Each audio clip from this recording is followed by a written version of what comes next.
سمجھ کر پڑھیں، کوئی رسم و رواج سمجھ کے نہیں، بلکہ اس امید سے پڑھیں کہ ایک بار درود شریف پڑھنے سے 10 نیکیاں ملتی ہیں، 10 گناہ مٹتے ہیں اور 10 درجے بلند ہو جاتے ہیں۔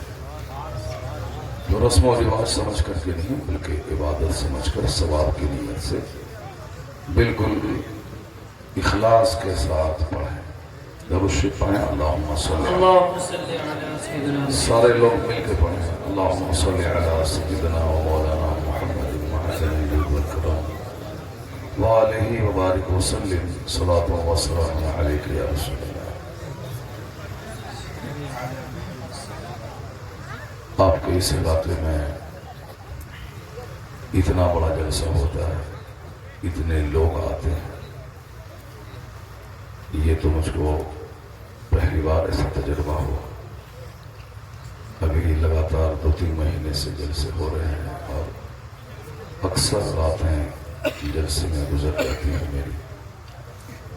اس طرح کا خوبصورت اجلاس بہت کم دیکھنے کو ملتا ہے۔ گاؤں دیہات کے لوگ کھیتی باڑی کرنے کے باوجود ایسی محفل منعقد کرتے ہیں کہ بمبئی والے دیکھتے رہ جائیں۔ سبحان اللہ۔ اللہ تبارک و تعالی آپ کو مالی اور مذہبی دونوں خوشحالی عطا فرمائے۔ آمین۔ جس طرح خوبصورت مجمع ہے، سارے لوگ سلام تک شریک رہیں تو بہت خوشی کی بات ہے، اور اخیر تک رہیں۔ نہ جانے دوران گفتگو اس وقت خصوصی رحمت اللہ کی نازل ہو اور ہمارا خالی دامن اس وقت بھر جائے۔ آپ کو اچھی طرح معلوم ہے کہ کچھ لمحے رات میں ہوتے ہیں جو دن میں نہیں ہوتے، اور کچھ گھڑیاں دن میں ہوتی ہیں جو رات میں نہیں ہوتی۔ جیسے چاشت کی نماز دن میں ہے، رات میں نہیں۔ اور چاشت کی نماز کی بڑی برکتیں ہیں۔ جو چاشت کی نماز پابندی سے پڑھتا ہو اس کے گھر میں غریبی نہیں رہے گی۔ مالداری حاصل کرنے کا شاندار ذریعہ ہے چاشت کی نماز پابندی سے پڑھنا، 5 نماز پڑھنے کے بعد۔ رات میں تہجد کی نماز ہے جو دن میں نہیں۔ تہجد کی نماز پڑھنے سے چہرہ خوبصورت ہو جاتا ہے، اور تہجد کی نماز پڑھنے سے قبر میں روشنی پیدا ہوتی ہے۔ تو اب شکوہ نہ کریں کہ میرا چہرہ مرجھایا رہتا ہے، میرے چہرے پہ دانے نکلے ہوئے ہیں، میں فیئر اینڈ لولی لگاتا ہوں پھر بھی چہرہ خوبصورت نہیں ہوتا ہے۔ فیئر اینڈ لولی مت لگائیں، صرف 2 رکعت نماز رات میں تہجد کی پڑھ لیا کریں، چہرہ خوبصورت ہو جائے گا، اور ایسا حسن ہوگا جس حسن کو دیکھ کر لوگ کہیں گے کہ یہ کسی کیمیکل اور لوشن میں ایسا حسن ہو ہی نہیں سکتا۔ اللہ تبارک و تعالی آپ سبوں کے چہرے پہ مسکراہٹ باقی رکھے، اور آپ کی زندگی میں اللہ سچی خوشیاں عطا فرمائے۔ تقریر تو ہوتی ہی رہتی ہے اور ہوگی بھی آج انشاءاللہ کریم، اور آپ اگر چاہیں گے تو لمبی تقریر بھی ہو سکتی ہے، مختصر بھی ہو سکتی ہے۔ لمبی تقریر کا مطلب ہے 4 گھنٹے، اور مختصر سی تقریر کا مطلب ہے 2 گھنٹے۔ اب آپ سمجھ لیں کہ کون سی تقریر سنیں گے، چھوٹی والی سنیں گے کہ بڑی والی سنیں گے؟ ہاں تھوڑی کرسی اور آگے بڑھ جائے، ٹھیک ہے چلیے کرسی تو زیادہ بڑھا دیا اس کو، نہیں چھوڑ دیں انشاءاللہ، کوئی دقت کی بات نہیں، وہ اصل نہیں ٹھیک ہے، ہم کو تھوڑا سا اچھا لگ رہا ہے۔ میری ماں بہن بیٹیاں جو یہاں بیٹھی ہوئی ہیں گاؤں دیہات کی، الحمدللہ وہ سب اپنے سروں کو اور اپنے چہروں کو ڈھانپ لیں تو اور خوبصورت ہو جائیں گی۔ سبحان اللہ۔ عورتوں کا حسن پوشیدہ رہنے میں ہے، اور مردوں کا حسن جمع مردی اور بہادری دکھانے میں۔